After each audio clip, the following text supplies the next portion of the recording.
Assalamualaikum warahmatullahi wabarakatuh. Di sini saya akan mempresentasikan materi mengenai jenis-jenis memori komputer, tugas mata kuliah Sistem Informasi, dosen pengampu Bapak Agus Prihanto. Sebelumnya, perkenalkan nama saya Belaika Putri Oktaviana dengan NIM 2205-1214024 dari kelas Sistem Informasi A tahun angkatan 2022. Baik, dalam materi yang saya presentasikan kali ini, ada pun beberapa poin pembahasan, yaitu yang pertama ada poin satu, apa itu memori? Yang kedua, ada jenis-jenis memori. Poin ketiga, ada fungsi memori. Dan poin keempat, ada kesimpulan. Pembahasan materi poin pertama yaitu mengenai apa itu memori. Memori. Memori komputer adalah komponen penting dalam sistem komputer yang berfungsi sebagai tempat penyimpanan sementara data dan program yang sedang digunakan oleh komputer. Setiap program dan data yang sedang diproses oleh prosesor akan disimpan di dalam memori fisik. Data yang disimpan dalam memori fisik bersifat sementara, sebab data yang disimpan di dalamnya akan tersimpan selama komputer tersebut sedang dialiri daya, atau dengan kata lain, komputer itu sedang hidup. Dalam sistem komputer, kita membutuhkan memori komputer untuk menyimpan berbagai jenis data seperti teks, gambar, video, audio, dokumen, dan lain-lainnya. Jika prosesor tidak memerlukan item tertentu untuk waktu yang lebih lama, program atau data secara otomatis disimpan ke dalam memori permanen atau memori sekunder. Kemudian data dipanggil dari memori sekunder ke memori utama dan melakukan eksekusi kode. Poin yang kedua mengenai jenis-jenis memori. Jenis-jenis memori dibagi menjadi dua jenis, yaitu memori internal dan memori eksternal. Yang pertama kita membahas mengenai memori internal. Memori internal adalah memori yang disimpan secara langsung oleh bagian prosesor. Fungsi utama dari memori internal adalah sebagai pengingat data-data atau program-program yang pernah digunakan saat komputer atau laptop sedang dijalankan. Fungsi penyimpanan internal terhadap PC dan laptop, yaitu yang pertama, data yang disimpan asal menurut paranti masukan hingga program dikirim ke ALU atau Arithmetic and Logic Unit buat diproses.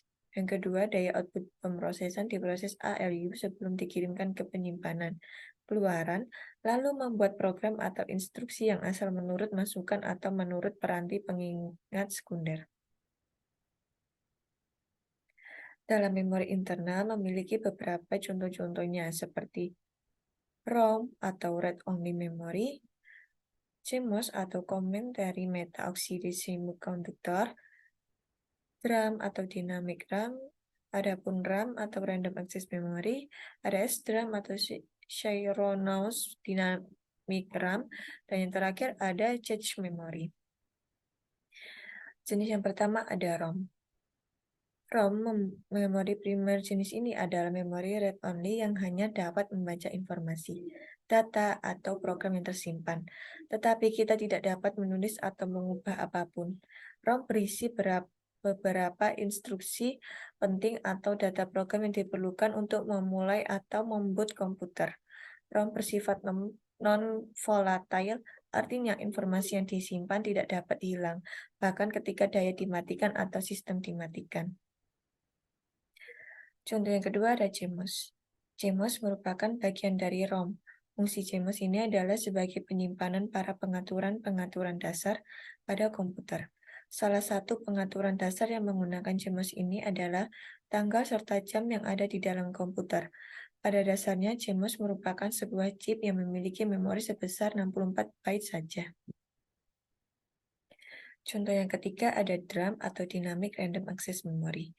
Sebuah jenis memori utama atau RAM pada komputer yang digunakan untuk menyimpan data sementara dan memberikan akses cepat untuk CPU atau Central processing unit. DRAM bekerja dengan cara menyimpan data dalam bentuk muatan listrik pada kapasitor yang diletakkan di dalam sel memori. DRAM memiliki kecepatan akses yang lebih tinggi dibandingkan dengan jenis memori utama lainnya seperti SRAM, Static Random Access Memory. Namun, kapasitas penyimpanan lebih rendah dan memerlukan lebih banyak daya untuk mengoperasikannya. DRAM umumnya digunakan pada komputer dan laptop untuk menjalankan program penyimpanan data sementara dibutuhkan oleh CPU atau seperti cache dan RAM. Yang keempat ada RAM. RAM adalah jenis memori semikonduktor yang dapat diakses secara acak. Artinya setiap lokasi memori dalam RAM dapat diakses dengan waktu akses yang sama, tanpa harus membaca sel-sel memori sebelumnya. RAM memiliki kecepatan atau baca tulis yang relatif cepat dibandingkan dengan jenis memori lainnya seperti hard disk atau SSD, sehingga data dan program dapat diakses lebih cepat dan meningkatkan kinerja komputer secara keseluruhan. Yang kelima ada SRAM. SRAM bekerja secara sinkron. Artinya, kecepatan akses memori disesuaikan dengan kecepatan bus system atau sistem bus yang menghubungkan CPU dengan memori. Dalam SRAM, data dapat diakses dengan kecepatan yang lebih tinggi dan lebih efisien dibandingkan dengan DRAM. Biasa karena setiap akses memori dapat dilakukan dengan lebih sedikit siklus clock. SRAM pada umumnya masih digunakan sebagai jenis memori utama atau main memory dalam komputer dan memiliki peran penting dalam peningkatan kinerja komputer secara keseluruhan. Contoh terakhir dalam memori internal ada cache memory. Cache memory bekerja dengan menyimpan salinan data dan instruksi yang sering digunakan dalam sebuah area memori yang kecil, tetapi sangat cepat dan mahal. Dalam penggunaan sehari-hari, cache memory dapat meningkatkan kinerja komputer dengan cara mengurangi waktu yang dibutuhkan untuk mengambil data dan instruksi yang sering digunakan oleh prosesor.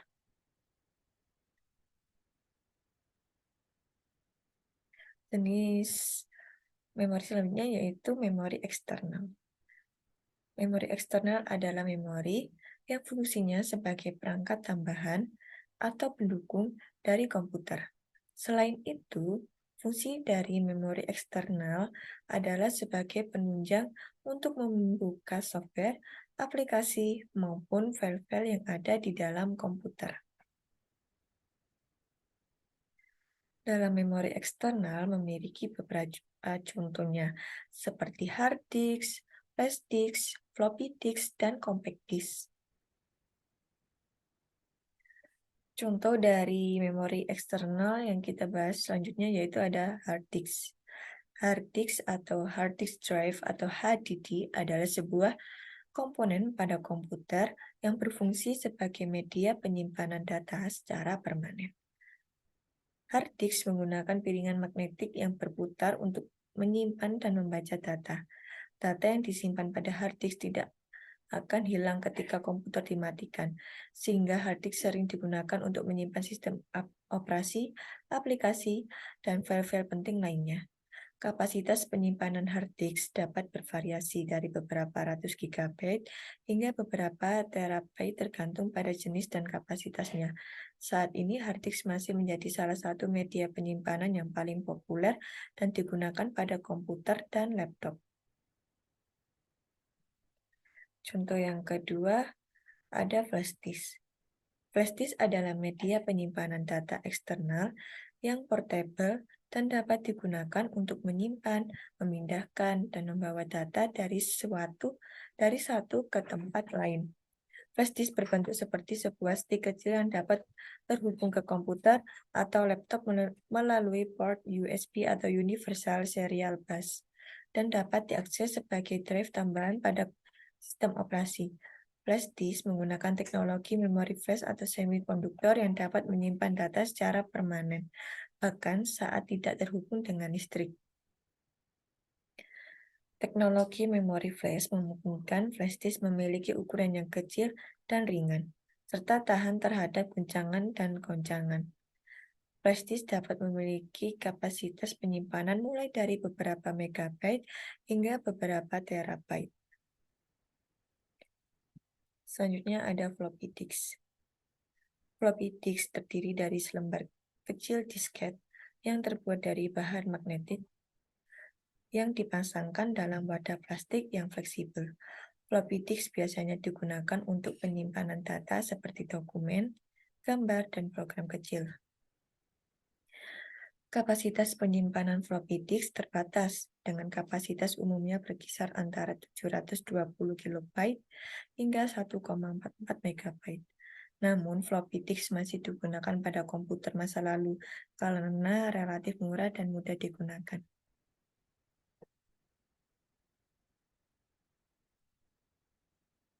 Contoh selanjutnya ada compact disk atau CD.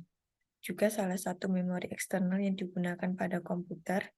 Fungsi dari CD adalah sama dengan flash disk dan disket, yakni sebagai alat untuk memindahkan file dan dapat dibawa kemana saja.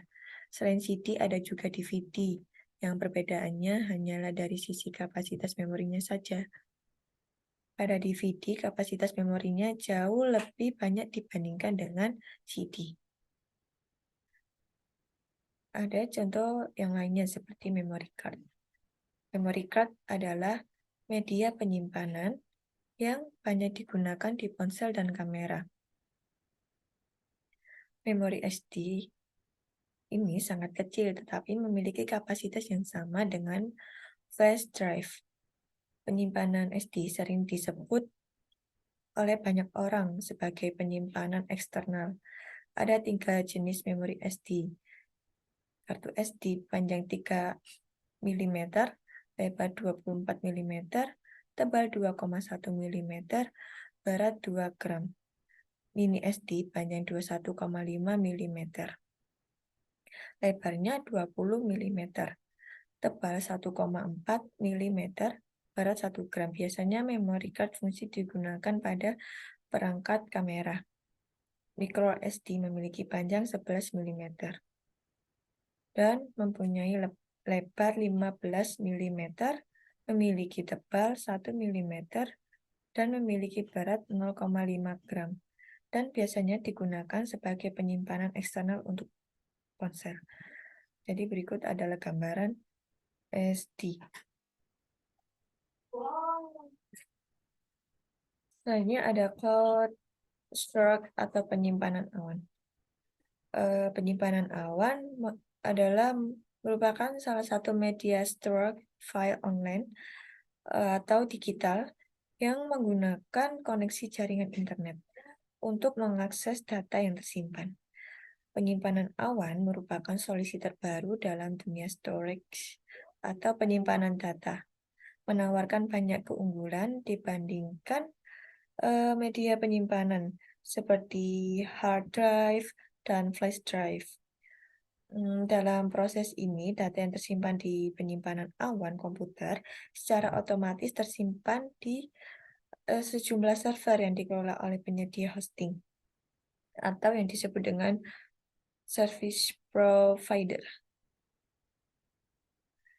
Cold storage adalah penyimpanan secara online, sehingga data akan aman jika digunakan untuk menyimpan awan paling aman. Ya, berikut adalah gambaran cold storage atau penyimpanan awan.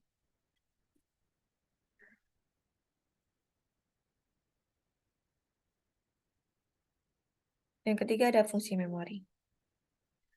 Fungsi memori ada 3 yang saya sebutkan. Yang pertama ada penyimpanan data dan program. Memori pada komputer digunakan untuk menyimpan data dan program sementara. Selama komputer sedang digunakan, program dan data disimpan di dalam memori dapat diakses lebih cepat daripada jika harus diambil dari media penyimpanan eksternal seperti hard disk atau SSD. Yang kedua, menyediakan ruang kerja bagi prosesor. Memori pada komputer juga berfungsi sebagai ruang kerja bagi prosesor. Ketika prosesor memerlukan data atau instruksi, data tersebut diambil dari memori. Semakin besar kapasitas memori, semakin banyak data dan instruksi yang dapat disimpan dalam memori, sehingga prosesor dapat bekerja lebih efisien. Yang terakhir yaitu meningkatkan kinerja komputer. Memori yang lebih cepat dan lebih besar dapat meningkatkan kinerja komputer secara keseluruhan. Dengan memiliki banyak memori, komputer dapat menyimpan dan mengakses lebih banyak data dan program secara bersamaan dan dengan lebih cepat. Poin yang terakhir ada kesimpulan. Baik, kesimpulan dalam materi yang sudah saya presentasikan yaitu berbagai jenis memori komputer memiliki fungsi yang berbeda-beda, tetapi secara keseluruhan sangat penting dalam mendukung kinerja dan fungsionalitas komputer. Memahami jenis-jenis memori ini dapat membantu pengguna memilih perangkat keras yang tepat dan meningkatkan kinerja komputer secara keseluruhan. Baik, presentasi materi tentang mengenai jenis-jenis memori komputer. Apabila saya menjelaskan ada salah kata, saya mohon maaf dan saya akhiri presentasi kali ini. Wassalamualaikum warahmatullahi wabarakatuh.